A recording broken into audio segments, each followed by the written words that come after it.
पिताजी। हाँ बेटी। और बुलाया है क्यों आज दरबार बाबा।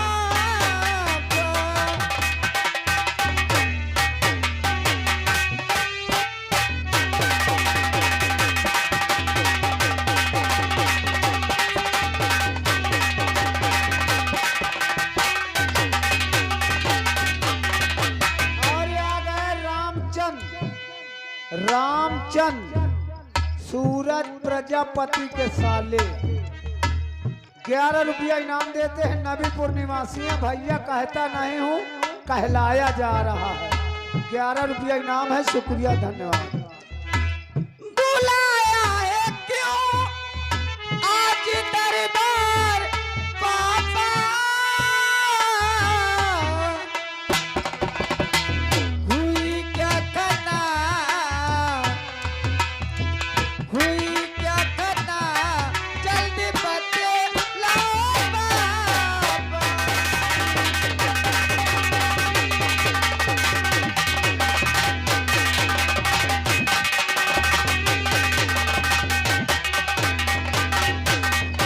और न ऐसे कभी आपने है बुलाया, न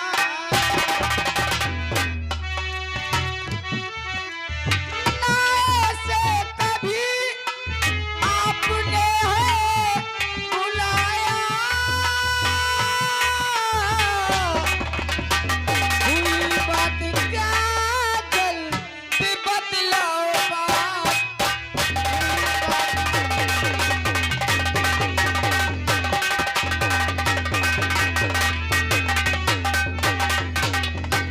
और ये खेल की कदर करते हुए मैडम जी चौफेरवा निवासी हैं और आदित्य भैया बमरौली निवासी है। दोनों सामान की तरफ से 21 रुपया इनाम है। बहुत बहुत शुक्रिया धन्यवाद, आशीर्वाद की कामना है। बाबूजी, हम दोनों बहनों को भरे दरबार में आखिर किस लिए बुलाए हैं पिताजी, मैं जानना चाहती हूँ। बेटी अंजू और मंजू, हाँ पिताजी। आज मैंने तुम दोनों को क्यों बुलवाया हूँ, क्यों नहीं पिताजी? ये जानना चाहती हो? हाँ बोलिए बोलिए। तो हमारी बात कान खोल करके सुन लो।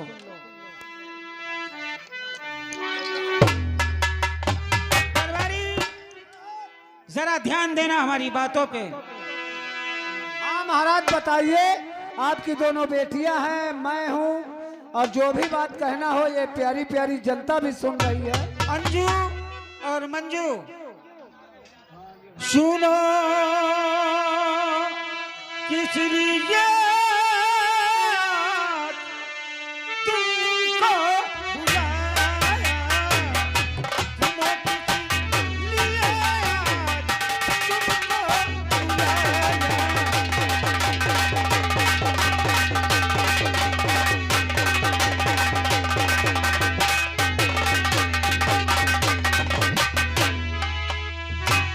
सुनो किस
और मंजू, कैसी परीक्षा लेना चाहते हैं? आज तुम दोनों बहनों का इम्तिहान है, और अगरचे इस इम्तिहान में तुम दोनों में से कोई भी अगर पास हो जाएगी तो मेरे मरने के बाद इस राज सत्ता की वही वारिस कहलाएगी। यानी आपके कहने का मतलब तुम्हारे ना रहने के बाद इस कन्नौज रियासत की वो मालकन होगी। जी हाँ। ठीक है, आप प्रश्न करिए और ये बता दीजिए, पहले इससे प्रश्न करेंगे या मुझसे करेंगे? वो तो मैं बताऊंगा ही। दरबारी, इन दोनों बेटियों के लिए मैं आज 2 प्रश्न लेकर के आया हूँ। अच्छा, 2 सवाल 2 प्रश्न लेकर के आए हैं। जी हाँ। और जो भी बेटी आपके प्रश्नों का उत्तर दे देगी, हाँ, इस रियासत की मालकन वही होगी। सही एवं सटीक जो भी हमारे प्रश्नों के उत्तर देगी, हाँ हाँ, वही राज सत्ता की मालकन कहलाएगी। तो ठीक है महाराज, ये आपकी बड़ी बेटी ज्यादा पढ़ी लिखी है। में पढ़ती हूँ, कोई अनपढ़ हूँ क्या? अरे मखदूम कहा तो भाई, आज तुम लोगों का इम्तिहान है, परीक्षा है। देखता हूँ कि कौन अपनी मेहनत में कामयाबी हासिल करता तो है। महाराज, आप पहले मंजू से पूछेंगे या अंजू से पूछेंगे? दरबारी, सदियों से परंपरा चली आ रही है, सबसे पहले बेटी हो या बेटा, पहले बड़े का अधिकार होता है। हाँ, बड़े का अधिकार तो होता है। इसलिए सबसे पहले बेटी अंजू से हमारे प्रश्न हैं। कैसे प्रश्न? और प्रश्न ये है, नंबर 1, जल से पतला क्या होता है? वाह, क्या बच्चों जैसे सवाल करते रहते हो। ये तो छोटे छोटे बच्चों जैसे। आपके सवाल को देख करके मुझे हंसी आ रही है। इतने छोटे छोटे प्रश्न, तो ये छोटे छोटे बच्चे आपके जवाब दे देंगे। ये कोई प्रश्न कोई बड़ा है क्या? अरे छोटे छोटे अरे तुझे नहीं मालूम? हाँ महतारी, तेरी ना सोच है। नौकर हैं। अब आप हमको खाना पानी दे दी तो आप ही तो माता पिता हैं हमारे, इसलिए यार। अरे पिताजी का कहना है कि जल से पतला क्या होता है? हाँ। अरे जल से पतला दूध होता है, जिससे मक्खन निकलता है, दही बनता है, लोग खाते हैं, अपनी बॉडी बनाते हैं। हाँ, वही से आप बॉडी बनाए टहला तो नबीपुर में। देख ले, सुन ले भैया, जल से पतला दूध होता है। कोई अगर पूछे, दूध नहीं खाता? नहीं, मैं तो दूध खाता हूँ। मैं जब नाने में रोवे लगते रहो ना, तो मोर अम्मा कनिया लाके कहले बच्चों दूध तो पी ले ले ले ले। जल से पतला पिताजी दूध होता है, जिससे मक्खन बनता है, घी बनता है, दही बनता है, जिसको लोग खाते हैं, अपनी सेहत बनाते हैं। हाँ, सुन लिया महाराज।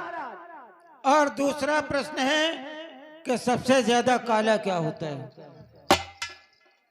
क्या पिताजी आपके सवालों को जल से सुनकर पतला मुझे क्या हंसी- होता है और सबसे ज्यादा काला क्या होता है? तुझे नहीं मालूम? मैं कहा जानो, मैं तो ये काला छोटे छोटे बच्चे बताएंगे। इतने इतने बच्चे बता देंगे प्रश्न का जवाब। बताओ बच्चा का हुआ था काला? सबसे काला होता है काजल, जो आंखों में लगाया जाता है, आंखों की शोभा बढ़ती है। सभी माताएं बहनें अपने आंखों में लगाती हैं। हाँ सही, जब मैं नान बुदा रहवा करते रहा ना, तो जब एक घूमे जाऊं तो मोर बुआ जाऊं है ना, हाँ। अम्मा से पूछा है, भाऊजी वह आंजन की डेबिया कहाँ? तो एक काजल लगा दे, हिया 3 टट्टी कुली दे दे दे। इसीलिए कहा बच्चा एक लगा ले, कहा नहीं तो एक टोलहानी तोड़ देंगे। मैं कक्षा 10 में पढ़ती हूँ, कोई पागल नहीं हूँ। अरे ये क्या जाने की ये कक्षा 8 में पढ़ती है। महाराज सुना आपने? सबसे काजल काला होता है। हाँ ठीक, तेरे नजर ना लग जाए। तरुओं में लगावा करत रही, कहले बच्चा लगा ले सगले। दरबारी, महाराज सुना आपने? जल से पतला दूध और सबसे ज्यादा काजल काला। दरबारी, महाराज ये हमारे प्रश्नों के उत्तर नहीं, ये इम्तिहान में फेल है। ओ तुम्हारा पढ़ाई फाट गई।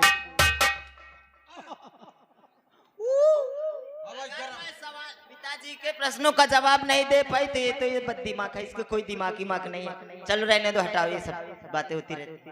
चल चुप रहना, खड़े रहना। ओहो, ये तो और बोले न दे का।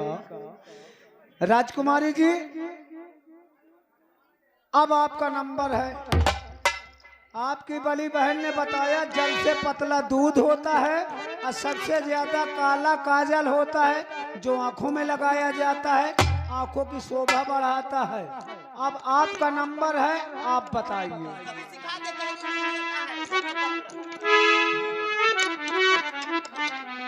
पिताजी, बेटी मंजू,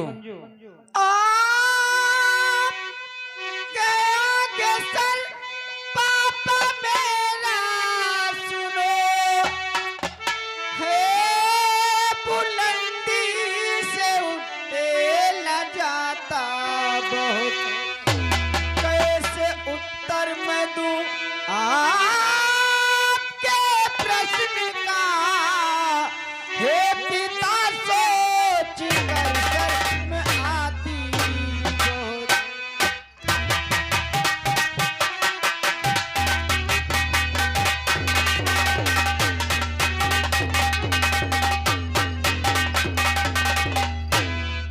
शर्म की बात और इसमें है बेटी नहीं जी, शर्म की बात इसमें।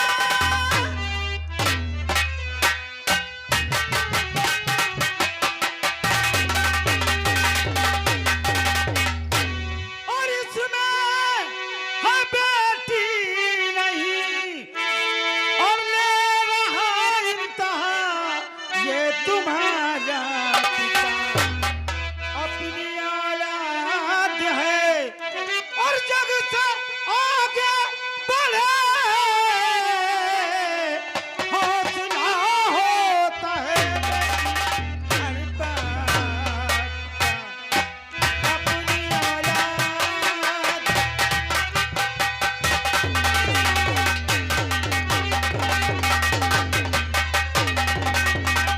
हेलो, और ये महाराज जी के सवालों को देखते हुए ये रितेश साइकिल चैंपियन, ये महाराज जी के भांजे हैं, फतेहपुर से पधारे हैं। 11 रुपया इनाम है। शुक्रिया, धन्यवाद। पिताजी, हाँ बेटी, इसमें शर्म करने की कोई बात नहीं। जो भी कहो सच कहो और समझ सोच करके कहो। तो क्या पिताजी कहेगी ये? अरे रुक जा, बोल लेते। आपकी मर्जी कर तो बताती हूँ मैं, हाँ आपकी मर्जी।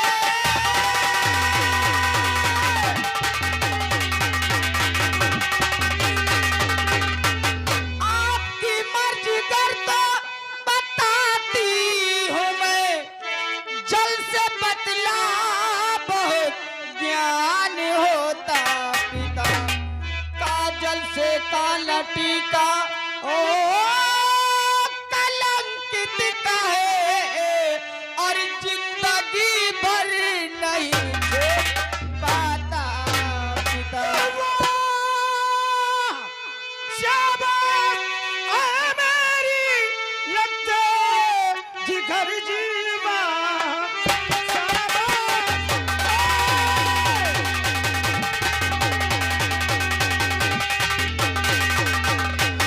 और ऐ मेरी लगते जिगर, आज साबित किया तूने दरबार, जल से पतला है और होता है सही, आज साबित किया तूने दरबार।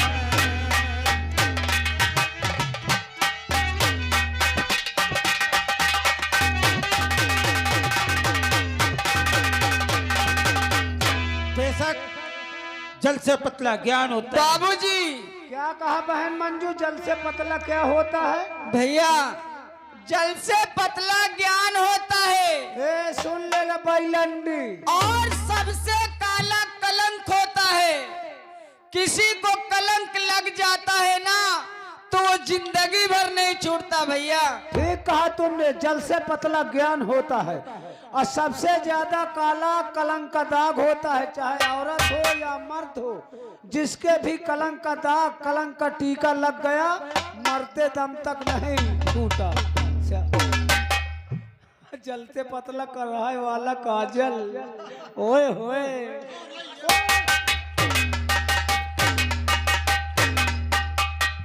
धोबी बस न जीते गधवा के कानू में अटो, यह तो वही हाल बा। तुम घबराओ न, जल से पतला दूध होता है, दूध जमा दे तो दही होता है, दरबारी दही का भाई दे तो माठा होता है। दरबारी, आज हमारी छोटी बेटी ने इस भरे दरबार में हमारा नाम रोशन कर दिया। अरे महाराज, मैं तो कहता हूँ, ये कहती मैं 10 में पढ़ती हूँ, ये एक अच्छा 8 में पढ़ती, पढ़ाई से नहीं। चलो हम ना बोलब कुछ, हम तो बोलब कालीन है। बेटी अंजू,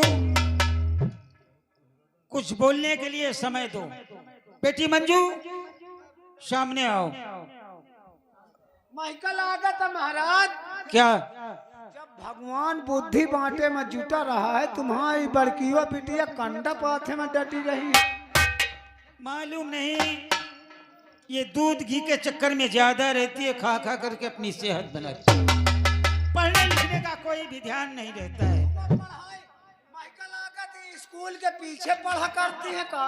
दरबारी, छोड़ो इन बातों में क्या रखा है। बेटी मंजू, हाँ बाबूजी। तुम्हारे लिए हमारा आदेश है कि अगर हमारे रहने पे या न रहने पे हाँ। कोई भी भूखा भिखारी आ जाए तो भूखे को भोजन खिलाना, प्यासे को पानी पिलाना, और अगर वो रुकना चाहे तो उसे यथाउचित सुविधा देना और सुबह कुछ दक्षिणा दे करके उसे विदा कर देना। ठीक है बाबूजी। ये तुम्हारे लिए आदेश है, और मेरे मरने के बाद इस सल्तनत की वारिस सिर्फ तुम रहोगी।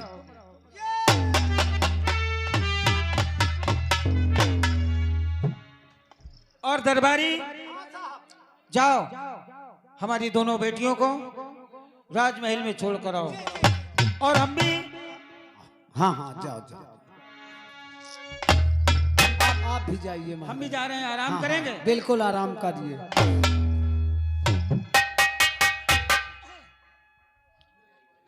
अब तुम अहू चलियो कि अबे फोटो खिंचाइयो? तेरी नाश हो जाए। हाँ, मोह नाश हो जाए, तुम्हारा पगही हो तू जाए। क्या बोल रहा था? मैं कंडा पाथ रही थी। अरे सुन ले, सुन लो। अरे रुक जा, नहीं 2500 का कोट 1 साल नहीं चलता है।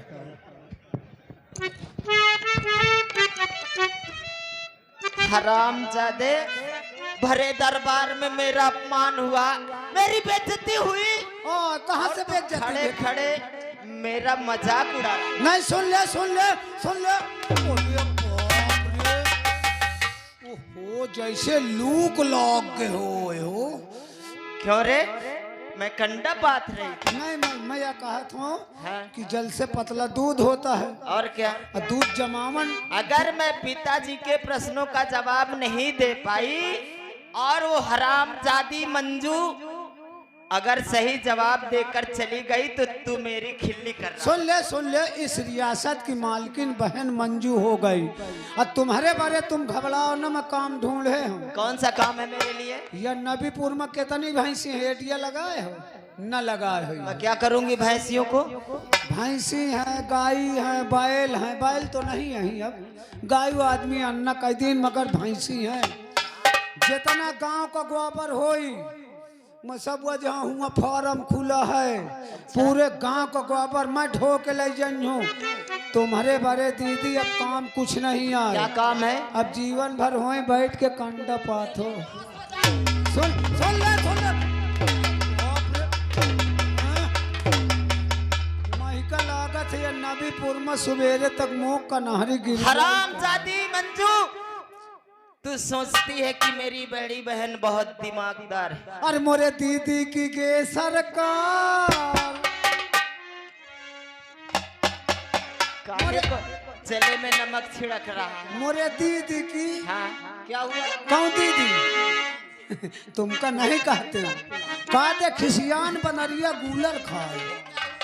बनरिया तुमका नहीं है कहते, समझे वाले समझे थे।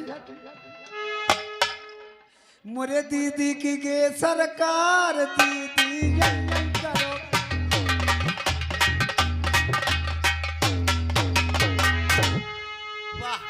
वाह पिताजी, तुमने कैसा इंसाफ किया है। सबसे ज्यादा काला काजल होता है, जितना कोयला होई मैं बुझा के लनी हूँ, ओका पिसवा डनी हूँ। तुमका दीदी कुछ नहीं, बैठ के काजल पार के पूरे शरीर में लगाओ। तुमका भी आदमी अबे अंजू कहा था कही काली मैया। वाह पिताजी, अरे तुमने मेरे भरे दरबार में अपने बेइज्जती किया है। चबे तुमका ना हो, गांव में बांदर बहुत है ना। मेरे जीते जी वो राज करेगी और मैं खड़े खड़े उसका तमाशा देखूंगी। घबरा आज से मंजू तेरी बहन नहीं, तेरे लिए आज से मैं नागन बन गई हूँ। चबे चबे अगर तुझे दर दर नहीं भटकाई तो अंजू मेरा नाम नहीं। देख मेरे दिमाग में खेल कैसा कर। अगर बुड्ढे तुझे ऐसे जगह मारूंगी, आज से तू बाप नहीं मेरे लिए दुश्मन हो गया है।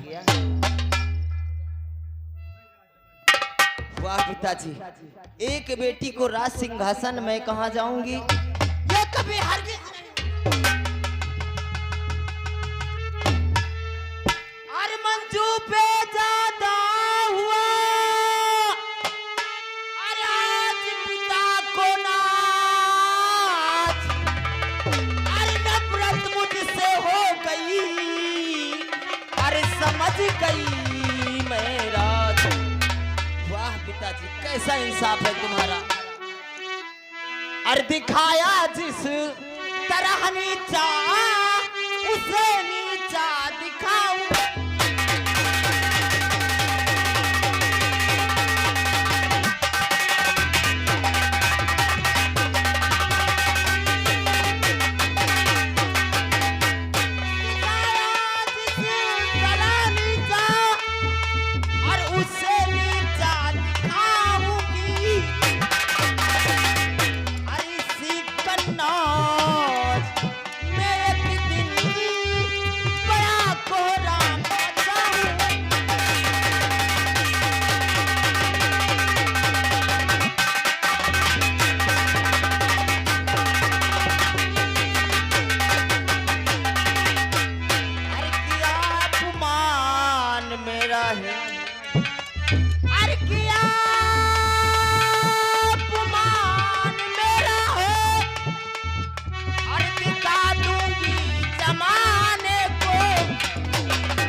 कैसा इंसाफ है कन्नौज में, दुनिया का इंसाफ करते हैं।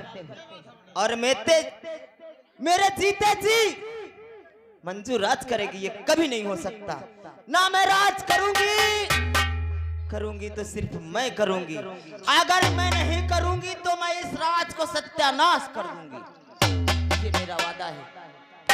और क्या सोचते हो मेरे जीते जी हरामजादी मंजू, इसका नौज रियासत में मालकन होगी? ये कभी नहीं होगा। और चलती हूँ, मेरे इसी कन्नौज में एक पहाड़ी पड़ती है, शैतान सिंह से मिलकर इस काली पहाड़ी में खुद जा करके इस राज का सत्यानाश करवाऊंगी और उससे मिल करके हरामजादी तुझे ऐसे जगह मारूंगी कि जहां पानी नहीं मिलेगा। देखते रहना कन्नौज वालों, अब मेरे दिमाग का खेल जमाना खास देखेगा, जमाना खास देखेगा हमारी अक्ल की ताकत। मिटाना इंसान को बनाऊंगी बस सही।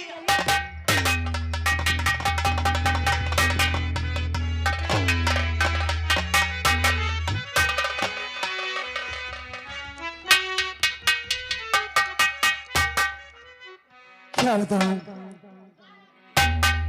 सुबह से शाम होने वाली है और अभी तक हमारा बेटा बलवंत शिकार खेल कर वापस नहीं आया। इंतजार क्या बताऊं, आज 3 दिन हो गए मेरा बेटा बलवंत सिंह मालूम नहीं कहाँ चला गया है। मेरा उसके बगैर दिल नहीं लगता है, मालूम नहीं कहाँ गया, कहाँ खो गया है। मैं चलती हूँ, इस बात को महाराज से पूछती हूँ।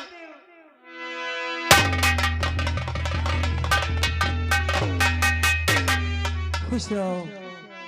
ये बताओ मेरा बेटा बलवंत सिंह कहाँ गया? प्रिय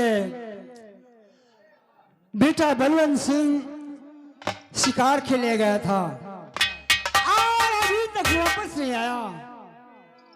उसी की याद में तो हम भी निशानी अरे नहीं लाल अब तक आया।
समृद्धि